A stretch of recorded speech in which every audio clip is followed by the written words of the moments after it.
Hey, Stephen, not to undersell this performance against Middle Tennessee because it is a group of five, but still, bowl team, bowl winner, 8-win team from last season. So a team under Rick Stockstill that has an established program. He's been there forever. So to really beat them down 56-7 is an emphatic statement.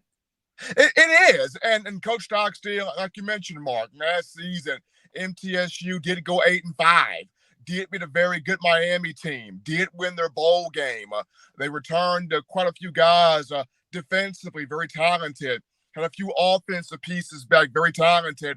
And for Alabama to basically take them completely out of their element, putting up 56 points and only giving up 7, just speaks to the type of team that, you know, just speaks to the type of mentality that this Alabama team wants to have. They want to be dominant. They want to be elite. They want to kind of suffocate you out there on the field. And we saw a huge performance by the defense under Kevin Steele, but a great job by Jalen Milroe showing the passing ability on the deep ball accuracy, 3 deep ball touchdowns, and became the first Alabama player to account for 3 touchdown passes, 2 touchdown runs in a single game. Stephen, I guess that taught a lot of people a lesson that if Alabama was going to start a quarterback in 2023 who was going to be the same quarterback he was in 2022, they were crazy because they were going to work him and he was going to work on his craft and he was going to come out as a much better player. And that's what we saw in week 1. He did. I mean, you're looking from the very first play there, Mark. It was a bad snap there by Seth McLaughlin. The ball rolled on the ground. Of course, McLaughlin will get that worked out, but most coaches would tell a player, fall on the ball, don't do too much, eat the play, move on. Jalen Milroe takes off the hop there, and the God-given athleticism takes over. He breaks a tackle, comes around the corner, and barrels his way into the end zone, which you saw right there, taking a broken play and making a touchdown out of it. And just from there, the route was pretty much on. But the deep ball accuracy from him, people questioned the short to intermediate passing game. They felt like Milroe would excel there. But the deep ball game, stretching the field, taking the top off of defense, could he excel in that area of the passing game? And he showed in front of several fans in attendance there. And not only does he have the arm strength, but he's got the accuracy to get that ball there.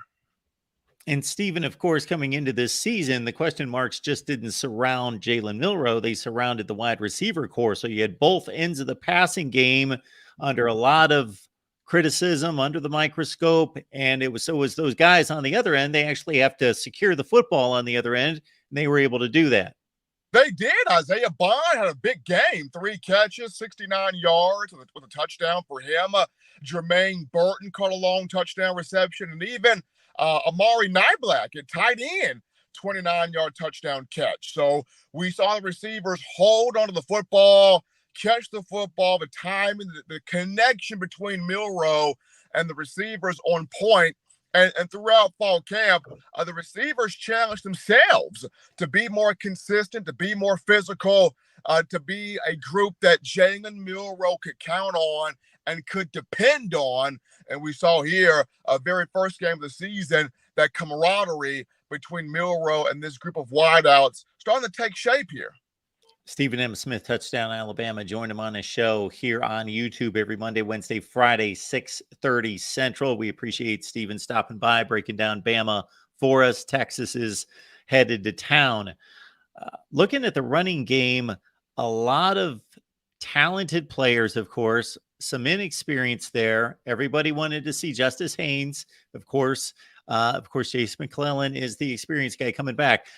The carry distribution is all over the place. Do you think that was just the byproduct of a 49-point win or them trying to get a feel for who does what well in a game situation? Of course, they know what the skill sets are, but in a game situation and trying to work out how are we going to sort through this backfield as we take on the tougher teams?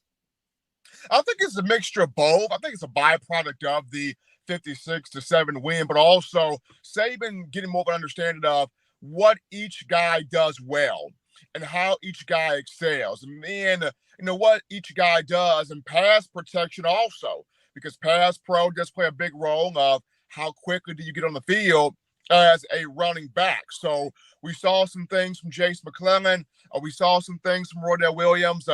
Jam Miller still needs to work a bit more there on the pass pro. We saw that.